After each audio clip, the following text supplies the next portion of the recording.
on March 20th. This week we have, from West Virginia University, we have Derek Bas.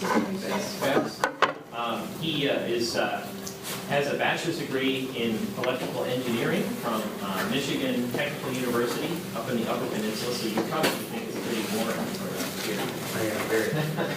I would guess. And he has a master's degree from Bowling Green State University and is now working on a PhD at West Virginia University. So I'll turn it over to Derek. Thank you, Dr. Cole, for inviting me, giving me the opportunity to present today. Thank you, everybody, for coming and giving me your attention. As Dr. Cole mentioned, I'm in the middle of my dissertation, finishing up my PhD, and hopefully I will finish up by the end of the year. And so I have a lot of work left to do, but I've learned a lot along the way and hope to share some of that with you. I want to hopefully convince you why ultrafast optics and terahertz spectroscopy are very important tools and a lot of fun to work with. You can learn a lot from them. And first thing I want to do is introduce you to my research group. I'm over here in the copy grid. My advisors, third from the left, Professor Alan Bristow, and the three grad students I work with every day, Brian, Tess, and Scott. And then also included in this picture are some visiting researchers, Felix. Felix actually went back to Germany, and Brandon is an undergrad that's working with us in the lab. And while I'm at it, I want to also thank the collaborators down the hall. There's Professor Letterman's research group, there's Dr. Borisov, Serjan, and Trent. And they did a lot of good work in making my samples, characterizing them, to make sure that I had good samples to work with. I couldn't have done a lot of my work without their help. And one reason my talk is a particularly appropriate topic for today is that this year, the International Year of Light is declared by the United Nations. And there are a lot of good reasons for this, as light is involved in one form or another in a lot of new groundbreaking technologies and innovations. And in this graphic, you can see that the global budget for light-related technologies has increased from 228 billion euro up to 350 billion euro in the past 6 years. And we expect it to grow even more rapidly within the next 10 or so. And this is a breakdown into different categories that light is involved in. It might be a little hard to see, but that involves defense technology, medical, communications, information, even energy harvesting with photovoltaics. And so these are a lot of the big buzzwords that you want to include in your proposals these days to get a lot of attention paid to them. So you can see that light is very important in many different industries throughout the world. The second graphic just shows the growth of each of those individual regions. And anything to the right of this vertical line is increasing much faster than the average GDP growth of the world. And again, that just shows that everything's sort of taken off. It's a really good time to be involved in light and light-related technologies. Okay, so I'll give you a brief history lesson. The laser was discovered in 1960 by Maiman. It wasn't until around the 1980s that research on applications really started to take off. And nowadays you see lasers everywhere. They're becoming more ubiquitous. They're involved in CDs, barcode scanners, computer printers. They affect your everyday lives, whether you notice them or not. And late in the 20th century, and sort of in parallel, we've developed optical fibers. This invention allowed us to start transporting light in much the same way that we control electricity with copper wires every day.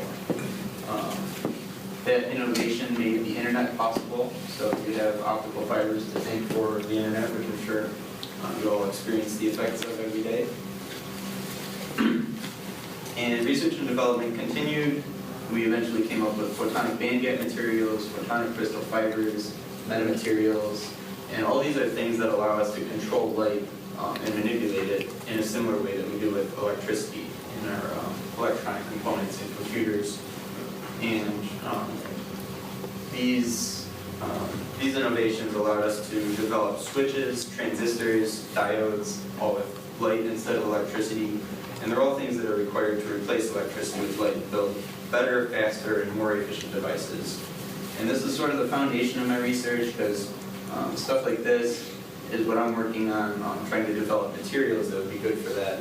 And hopefully, eventually, once we learn enough about these materials and their light-matter interactions, we'll be able to use them in better devices and electronic components. Okay, so the most important tool I use in our lab at WVU is an ultrafast pulse laser. It's built by Coherent Technologies. First thing I want to convince you is that it's an incredibly powerful tool. It's a solid-state titanium sapphire laser, and its color is 800 nanometers, which is just beyond red, just barely into the infrared. So you can't see the beam by eye. You have to use a special card that interacts with it to be able to see where the beam is. And unlike most everyday lasers, like laser pointers, like this one, which emits a continuous stream of radiation, ours builds up energy for a short while, and then it releases it all in one very intense burst called a pulse. One of these pulses lasts for about 1/10 trillionth of a second, and then the energy buildup time before it starts to release the next pulse is about a millisecond. And it's kind of hard to wrap your head around timescales this small, so I converted to space using the speed of light. If you were to freeze time and look at the output of our laser, essentially you'd see one pulse that's about the width of a human hair, and that pulse would have to travel about the distance from Marietta to Cleveland before the next pulse came out. So it's sort of like taking all the energy that would be contained in a continuous wave laser from Marietta to Cleveland and cramming it all into this little tiny space the width of a human hair. So I took a video to show you just how powerful that is. And so that white light you see in the center there, it's not the wavelength of our laser, that's just white light. And that's generated because the laser is intense enough to actually ionize the air. I focused it down to that point, so it's sort of coming in at an angle focused. And the air itself is basically burning, and that's what's showing you that. And that hum you hear, that's the 1 pulse per millisecond repetition rate of the laser. Oops.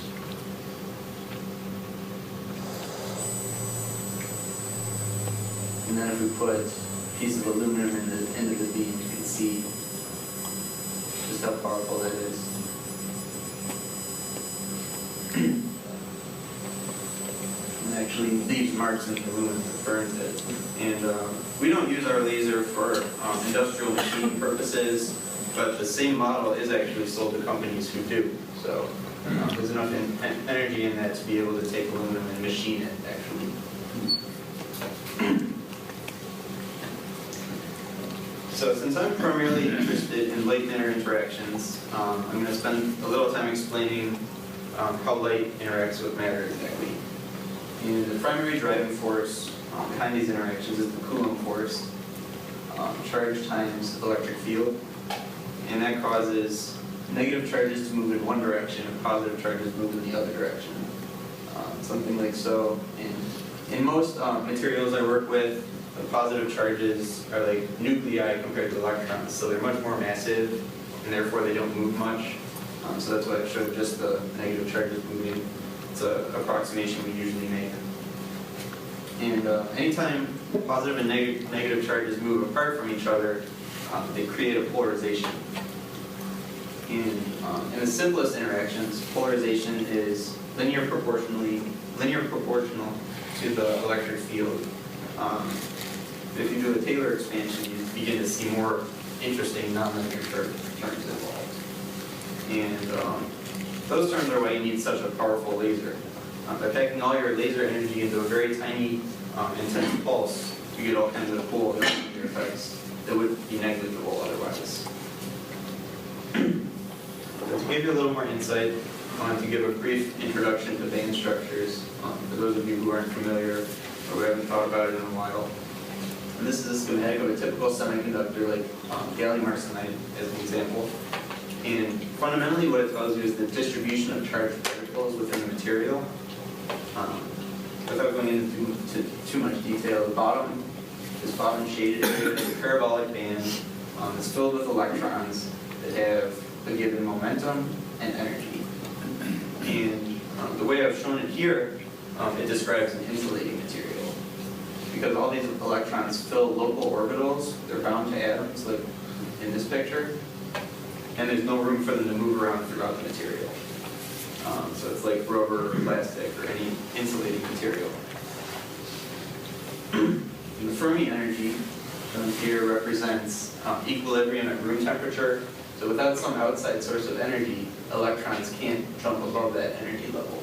So they're trapped below it. And the band gap is the amount of energy that it would take to excite electrons into the conduction loop, which would allow them to freely move throughout the material. And applying a laser pulse is one way to inject energy into the system. If the photon energy is higher than the band gap energy, you excite electrons, and they go from the valence band into the conduction band. They pop out of these orbitals, and then they're free to move throughout the material. So the material becomes metallic. So here, basically the electrons can move around throughout the material. Okay, optical rectification is one of the nonlinear interactions, so it's a little more complicated. The first requirement to get optical rectification in a material is you have to have a material that does not have inversion symmetry. So picture you're standing on a purple atom, or blue atom, whatever color that is. You look in one direction, you see a yellow atom right in front of you. But if you flip around 180 degrees, there's no yellow atom in the opposite direction. So that means the material does not have inversion symmetry. The second requirement for optical rectification is the energy that you pump into the system is lower than the band gap energy. So you're going to start electrons moving around, you're injecting energy into the system, but it's not enough energy to turn that into electrons. So what happens is you start electrons vibrating around that atom, but they don't get excited and leave the orbital. In one direction, when they oscillate, they see this yellow atom, and they can't move so far into it, so the force against it. In the other direction, they're free to move farther. So that's an asymmetric potential that they experience. And so the stronger they vibrate, the more the center of mass shifts to the one direction. The stronger the oscillations become, the more the center of mass shifts. And that shift of mass is the second order polarization term. So basically what's happening is you have a very fast vibration caused by the pump pulse, creating a very slow shift of the polarization. And then that re-radiates, and it comes out as a terahertz pulse. So you input a very fast frequency and get out a much slower frequency. That creates terahertz. Why is terahertz important? Where is it on the spectrum? You can see it's right between microwave and infrared. And microwave is much more well understood and used in electronics for decades. Infrared and beyond is used in optics. In the terahertz region, there's kind of a gap in our understanding where we've only recently begun to study it. For example, you can go to the store and you can buy an optical fiber that can transmit your infrared radiation. You can't do the same for terahertz just because it's not developed as much yet. And actually had one sort of side project where another group made these fibers for me, and our goal was to try to transport terahertz through the fibers.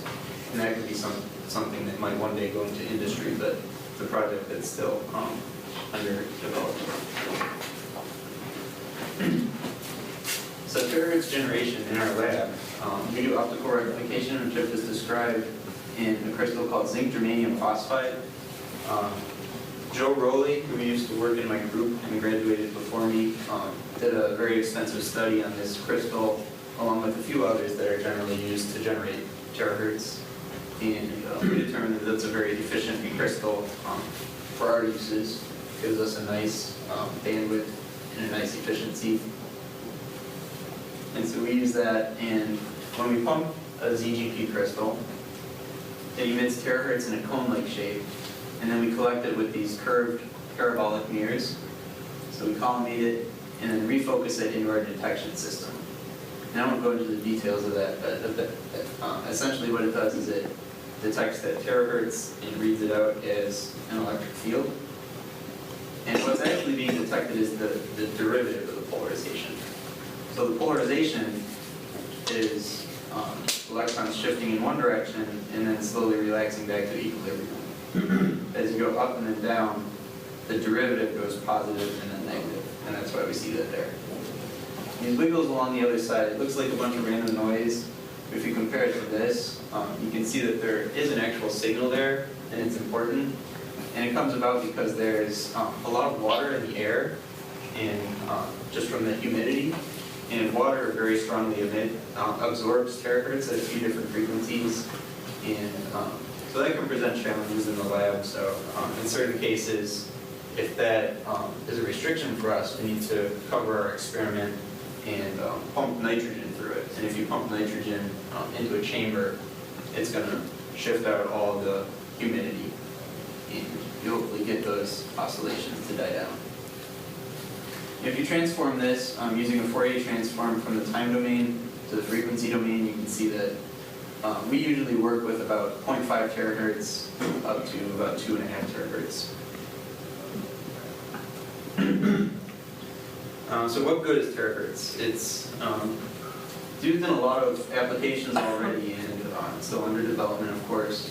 One of the things they're looking at is replacing X-rays with terahertz in airport security applications. And so since terahertz have a much lower energy than X-rays, it's possible that health risks are more minimal. It's also useful for medical imaging. So in this one, it shows that the terahertz is transmitting through certain tissues and fibers and is able to show an image of cancer cells within a body. This stuff down here, I won't go into the details of these graphs, but I thought they looked pretty, and they represent sort of terahertz spectroscopy, which I work with every day. And the main thing you want to get out of that is you can a lot of fundamental particle physics within materials has resonances in the terahertz range. For example, you can change the electronic state in some materials. You can excite lattice vibrations, which are sound waves, magnetic spin wave resonances, and many other things related to charge and spin carriers. There are three main nonlinear light matter actions that I tend to work with every day. First, optical rectification, I already told you about. Shift currents are a little more complicated. I'm not going to go into them in this talk, but we see those in our experiments that I'll tell you about later. Injection currents are the last one I want to tell you about. And they're a little bit more difficult to understand because they require sort of at least a basic understanding of quantum mechanics. So I'm going to try to get across a whole year of quantum mechanics in the next couple of minutes. Hopefully I'll give you at least the fundamentals. And most physicists have probably done the Young's double slit experiment, in which you shine coherent light, a laser, onto a double slit, and you have two coherent waves from two different sources taking different paths through space, and they interfere with each other. And you can see the interference pattern on a screen. So constructive and deconstructive interference alternates, and you see bright and dark spots alternating. In quantum interference, it's similar to that in that you're connecting initial and final energy states using multiple pathways, so like the pathways through space. And if you have more than one pathway, you're going to interfere with each other. In our case, the pathways are single photon absorption and two photon absorption. In the states you want to connect are energy states in the valence band with energy states in the conduction band as you excite electrons. And the interference pattern is going to be in momentum space. And I'll show you what that means here. In a schematic of a Bain diagram, the first pathway is single photon absorption. So you send in a photon to this material, it excites a single electron, and this happens symmetrically in momentum space. So you get just as many electrons excited with negative momentum and positive momentum. The same thing happens if you use 2 photon absorption. Now you just have a photon with half the energy, but if your laser beam is intense enough, like a pulse laser, you can absorb 2 photons at the same time and excite electrons from the same initial states to the same final states. Now if you overlap those 2 processes, that's where the interference comes into play. And so here I've shown it with deconstructive interference at negative momentum and constructive interference at positive momentum.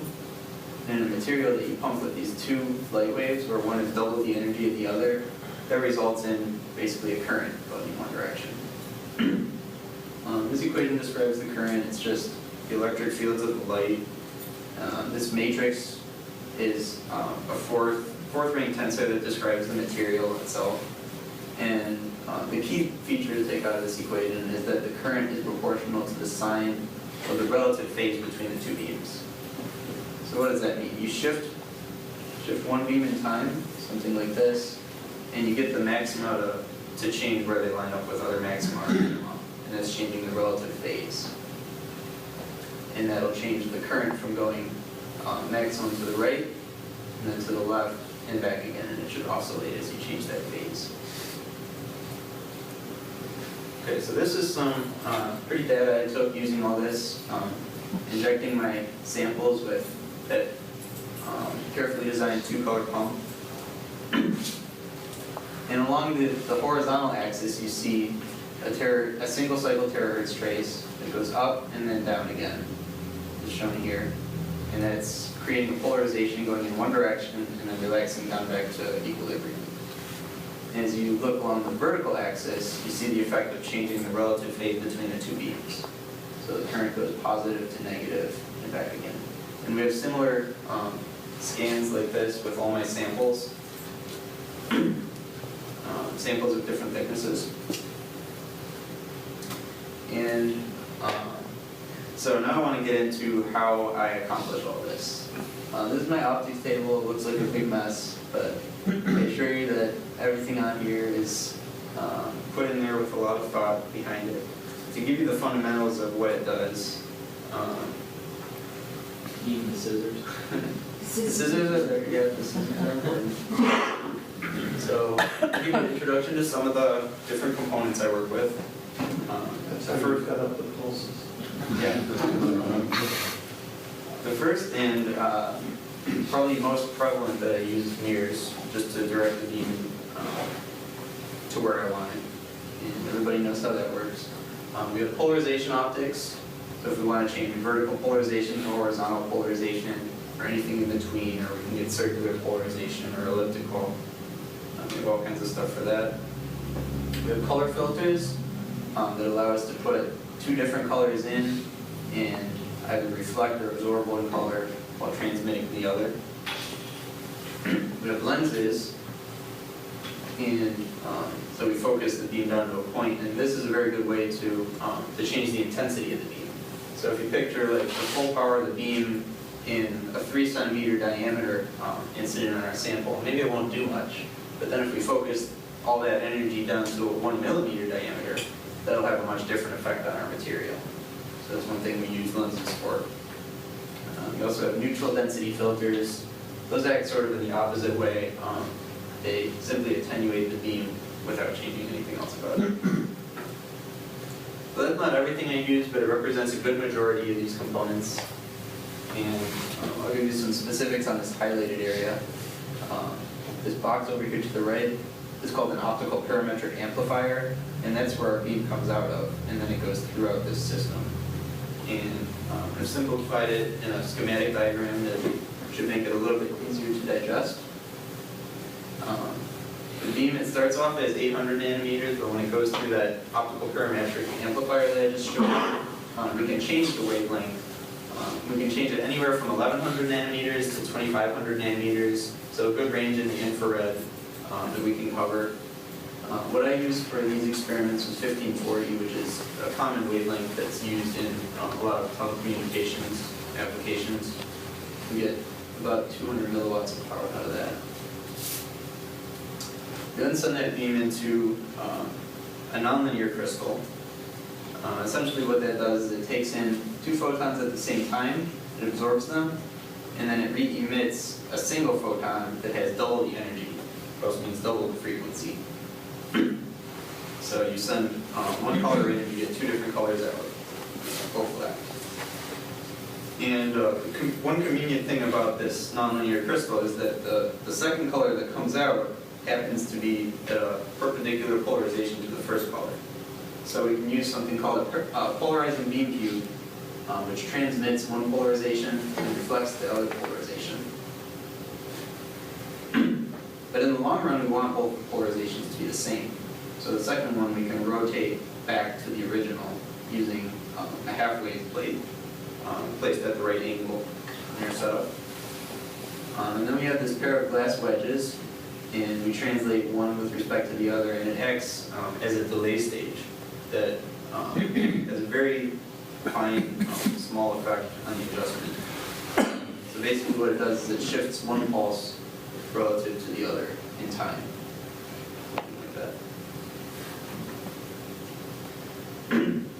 So the next thing we do is we recombine the beams. This hot-cold mirror reflects one frequency while transmitting the other, and they re-overlap on top of each other in time and space. And that gives us our current injection pulse, and that's incident on our sample, bismuth selenide, which sits in a rotation mount, and so we can rotate it around the azimuthal axis. And that's the point of that is to study the effects of this lattice symmetry as it lines up with whatever polarization we're using. So you can look at the polarization in any direction on that lattice.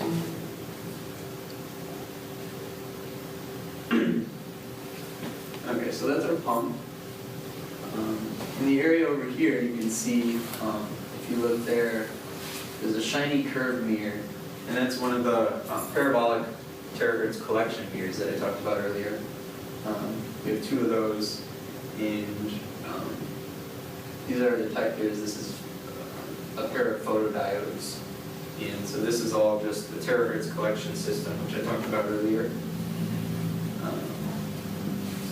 This side over here, that's all used by my colleagues, Tess and Scott, and so to go through what all that means, that would be a whole other colloquium. So that covers pretty much the whole optics table. Okay, so I showed you that pretty 2D plot of my data. But when you observe something in science, you have to be sure you're calling it by the right name, so you have to do all the due diligence on what the signal actually looks like. So you see a single cycle terahertz pulse, which is what we expect when you accelerate electrons in one direction and then they relax down to equilibrium.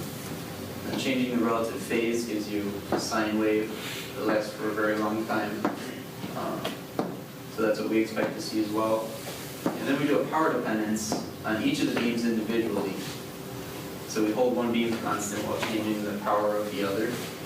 And we see a dependence that looks like single photon absorption for the one beam and two photon absorption for the other beam.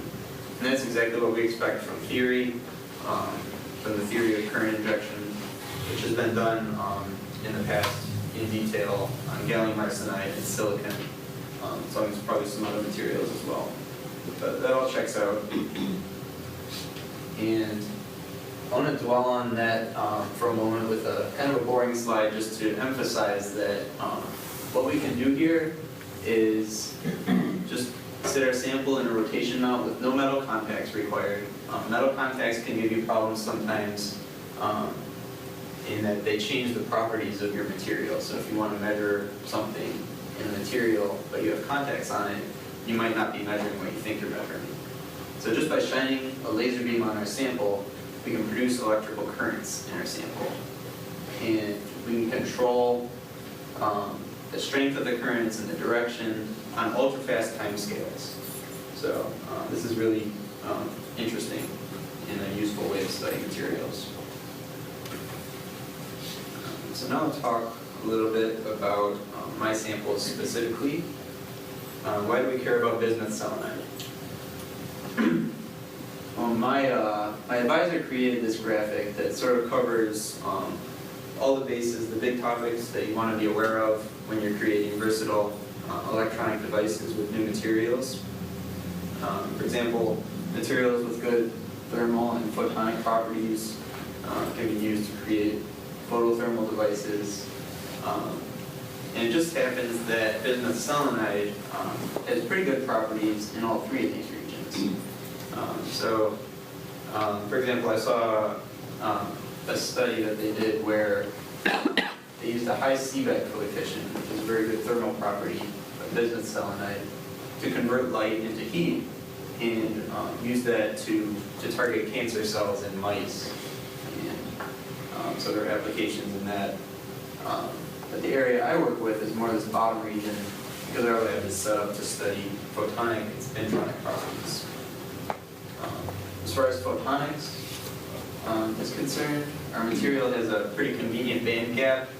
So in a semiconductor, you want it to have a band gap that's not too small, because they could be overcome by things like thermal fluctuations, and you don't get sort of the insulator that you want at the right time. If it's too big, then it's hard to, you need a high energy of a photon to actually get across the band gap. So it's somewhere right in the middle. It's actually 300 MeV. And as far as spintronics goes, that's a very interesting topic, because bismuth selenide is what we call a topological insulator, which is a novel material. We've started to study it recently, and the cool thing about it is the bulk states act differently from the surface states. So if you imagine a brick of bismuth selenide, everything throughout the center of the brick, the bulk of it is going to be insulating, much like rubber or plastic. However, along the surfaces act conducting, so charges can move along the surfaces that won't travel throughout the material. So this has a lot of cool implications. For one, it means the material is protected from backscatter. Electrons moving in one direction can't bounce off of something and reflect in the other direction. And that just makes charge transport more efficient. The other convenient thing is that the charges are automatically spin locked. So an electron moving in one direction must have a spin that is perpendicular to the direction of motion. Why that's useful? It's useful for a lot of spintronic applications because, like for example, there are hard drives these days where information is stored in electron spin. And if you want to manipulate those spins, for example, transport them from one region of your device to another, you want to make sure you have a spin polarized transport. So all the spins going one way will be spin up, the other direction will be spin down. So anytime you're designing devices based on magnetism, that's a useful property to have. Okay, so that's all my work, but I also wanted to talk a little bit about my collaborators' work, because all good science is done by collaboration.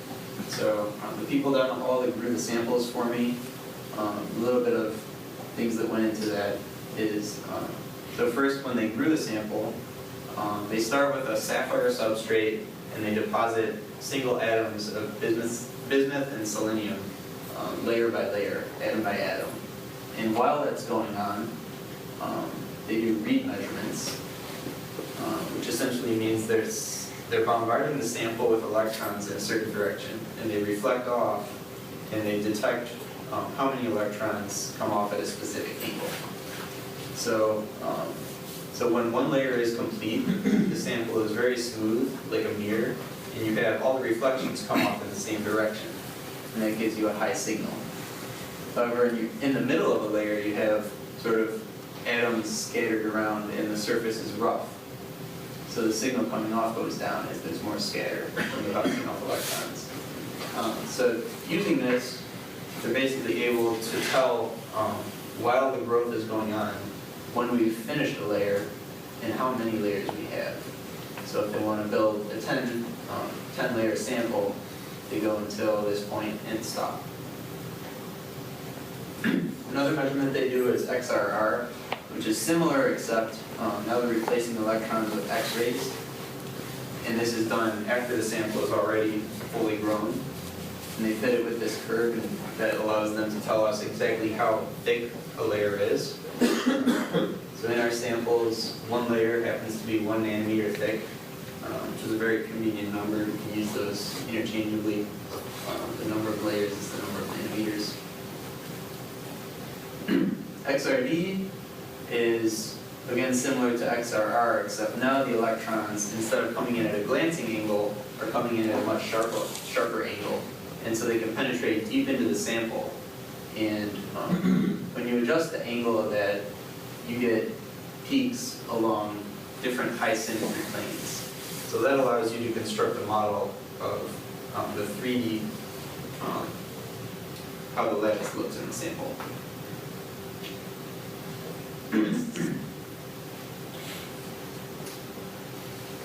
Okay, so in any good project, you want to explore parameter space. This means you want to adjust as many things as possible that you can to learn as much as you can about whatever new physics you're looking at.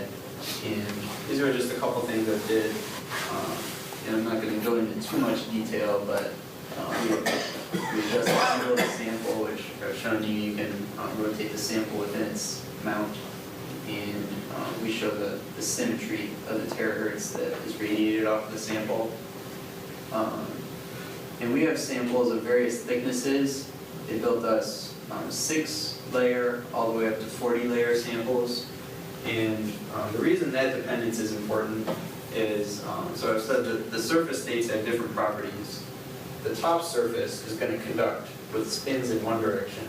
The bottom surface is going to conduct with spins in the opposite direction. So if you imagine the sample growing thinner and thinner, once you get to a certain thickness, the two surfaces are going to start to interact with each other. So we want to learn more about that. We want to learn what exactly the interaction is. Does the topological insulating state disappear? Does it change? One way to try to answer that is to study samples of various thicknesses. From this particular graph, we didn't learn much that wasn't trivial. It just follows the absorption of the samples, which was expected. If we do a similar graph using different pump energies or other things, exploring parameter space, different polarizations, that sort of thing, it's hopefully going to tell us the whole story of these samples, and we'll learn a whole lot more about it. So I've included my email address up here in case you want to talk later. Of course, I'll open up to questions now if you have anything. The main things that I want to conclude with is hopefully I've convinced you that ultrafast optics is a very powerful tool. You can use it for a lot of applications. Terahertz is a useful frequency range that has not been studied enough yet. So there's a lot of work to be done in that area, and we can use both of those to understand the wide variety of semiconductor properties. Bismuth selenide and topological insulators are novel new materials with a very interesting property of surface states and bulk states being different. And there's not a lot that's known about them, so again, a lot of work to be done in that area. And hopefully I'll fill in some of that research gap. Current injection, it's really cool. It's relatively new, and that's an unprecedented control of charges within a material. So you can inject these currents into any material. I haven't mentioned some of these nonlinear processes will be zero in certain materials depending on the lattice symmetry. But with current injection, in theory, every material should have a current injection signal. So it's just a matter of seeing it. And when you're interested in charge transport dynamics and spin dynamics, that's a very important tool to use. that's about all I have. So, Let's thank our speaker.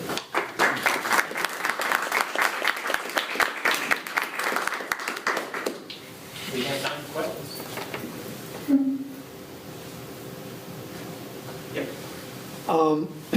What's the wavelength of terahertz?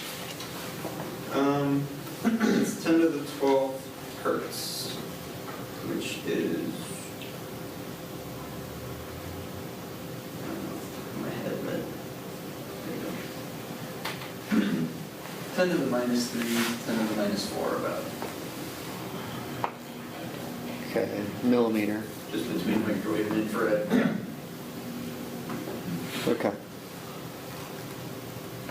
Questions? My next question, if no one else wants to ask, is about your optics diagram.